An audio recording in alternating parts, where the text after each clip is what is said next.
আসসালামু আলাইকুম। আজকে আমরা ডিসকাস করব ভার্বের শেষে যে আমরা ইডি অথবা ডি যোগ করে থাকি ভার্বকে পাস্ট অথবা পাস্ট পার্টিসিপল করার জন্য, সেই সময় সেই ইডি অথবা ডিটাকে আমরা কিভাবে সঠিকভাবে উচ্চারণ করব। লক্ষ্য করবেন, যদি মূল ভার্বের যে রুট ওয়ার্ড সেটা শেষে যদি B, G, L, M, N, R, V, Z or vowel থাকে, ভাওয়েল সাউন্ড থাকে, তাহলে এরপরে আমরা যে ডি বা ইডি অ্যাড করব সেটা আমরা ডি এর মতো উচ্চারণ করব। যেমন played, called, cleaned, followed, loved, opened, smiled. কিন্তু মূল ভার্বের শেষে যদি P, K, F, S, S, H, C, H, T, H সাউন্ডগুলো থাকে, তাহলে এরপরে যে আমরা ইডি অ্যাড করব সেই ডিটা টি এর মতো উচ্চারণ হবে।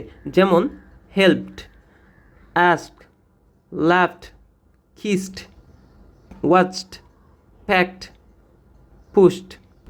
কিন্তু মূল ভার্বের শেষে যদি টি অথবা ডি থাকে, তাহলে এরপর যদি আমরা ইডি অ্যাড করি তাহলে সেই ইডির উচ্চারণটা এড হবে।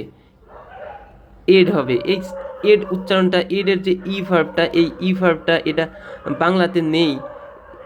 এটা সাধারণত এ এবং ই এই দুইটার মধ্যবর্তী একটা ভার্ব, যেটার উচ্চারণটা হবে এ এ।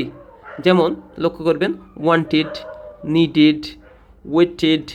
ওকে, ধন্যবাদ।